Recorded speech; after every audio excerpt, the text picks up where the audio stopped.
তারই বলুন, না অসুবিধা নেই।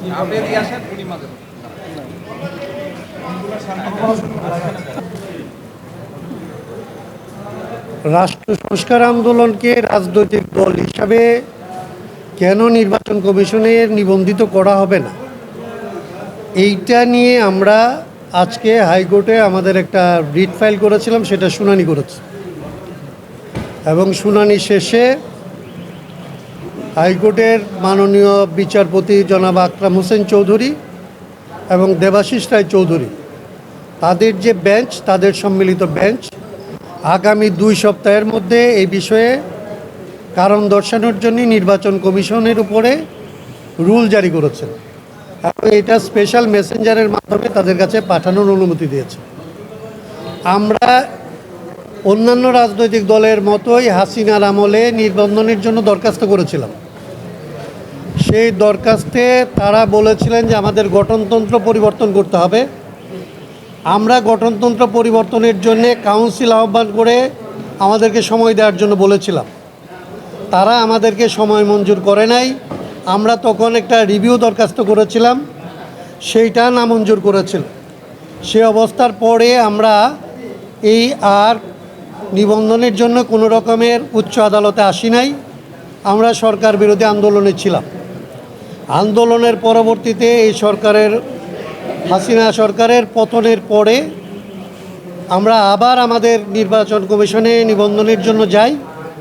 তো তারা আমাদেরকে আবারও জানান আগের মতোই যে এইটার আসলে রিভিউ করার কোনো ধরনের আইন নাই, সেই জন্য তারা রিভিউ করতে পারছেন না। কিন্তু আমরা দেখি যে আমাদের বাইরে আমাদের মতো করেই যাদেরকে হাসিনা সরকার আমলে নিবন্ধন দেওয়া হয় না, এরকম 2টা রাজনৈতিক দল অন্তত গণ অধিকার পরিষদ এবং নাগরিক ঐক্যকে সরকার পরিবর্তন পরে নিবন্ধন দিয়েছে। তার মানে তারা রিভিউ ক্ষমতা চর্চা করেছে। তো আমরা যখন এটার জন্য গিয়েছি তখন তারা আবার বলেছে আইনগতভাবে তাদের এই ক্ষমতা চর্চা করার সুযোগ নাই, আইনে এরকম রিভিউর কোনো ব্যবস্থা নাই, তারা আমাদেরকে রিভিউ করতে পারবে না। সেইটাকে চ্যালেঞ্জ করে আমরা আসলে রিটটা ফাইল করেছিলাম এবং আমরা 2টা জিনিসকে চ্যালেঞ্জ করেছি, কেন আমাদেরকে নিবন্ধন দেওয়া হবে না এবং এই যে রিভিউ করার ক্ষমতা নাই সেইটা কেন এই ক্ষমতা না থাকাকে একটা ডিফেক্টিভ আইন বলা হবে না। এই 2টা জিনিস জানতে চেয়ে আমরা আসলে উচ্চ আদালতে আসছিলাম এই 2টা জিনিসকে চ্যালেঞ্জ করে, এবং আদালত 2 সপ্তাহের মধ্যে কারণ দর্শানোর জন্য স্পেশাল মেসেঞ্জারের মাধ্যমে এই রুলটি জারি করেছেন। এইটুকুই হচ্ছে আমাদের দিক থেকে, আমাদের রিটের জায়গা থেকে বললে আমাদের বক্তব্য। তখন তো না দেওয়ার কারণটা ছিল যে আমরা রাষ্ট্রের সংস্কার চাই। তো তখন তো এটা প্রায় রাষ্ট্রদ্রোহিতার অভিযোগে যে আমাদেরকে অভিযুক্ত করে নাই, সেটা খুব ধরেন অস্বাভাবিক ছিল। সেই জন্য আমরা আদালতেও আসি না। আমরা যেহেতু দেখেছি যে আমাদেরকে প্রথমেই বলছে যে আপনাদেরকে দেওয়া হবে না এবং গঠনতন্ত্রই চলবে না, তো আমরা তো গঠনতন্ত্র পরিবর্তন করে এই রাজনৈতিক আমাদের অবস্থান পরিবর্তন করে নিবন্ধন পাবো না। তো আন্দোলনের পরে যে এইবার পাইলাম না আমরা, এইটা হচ্ছে খুব আসলে মকারি মনে হয়, এটা হচ্ছে খুব তামাশা। এবং এই যে নির্বাচন কমিশন ও হাসিনার আমলের যে আইন আছে সেই আইন অনুযায়ী চলতেছে। আপনারা জানেন এর আগে আমরা যে নিবন্ধনের যে বিজ্ঞপ্তি দিয়েছিল সেইটাকেও চ্যালেঞ্জ করে এখান থেকে আসলে আমরা একটা রুল নিয়েছিলাম, কারণ হাসিনার আমলের যে নিবন্ধনের আইন ছিল সে আইনটা হুবহু তারা অনুসরণ করতেছে এবং ক্ষেত্র বিশেষে তারা পক্ষপাতিত্বমূলক আচরণও করতেছে। আর এই নির্বাচন কমিশন এবং পূর্বের নির্বাচন কমিশনের মধ্যে আমরা কোনো পার্থক্য দেখছি না।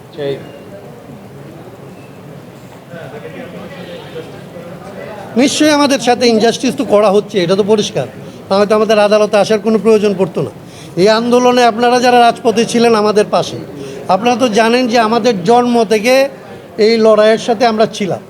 এই লড়াইয়ের তত্ত্ব নির্মাণের ক্ষেত্রে এই যে সংস্কারের আলাপ, এই আলাপকে বাংলাদেশের রাজনীতিতে প্রাসঙ্গিক করার ক্ষেত্রে এইটার উদ্ভাবন আমাদের, এটাকে প্রাসঙ্গিক করার জন্য টানা আমরা একটা ফোকাসের উপরে থেকে কাজ করেছি।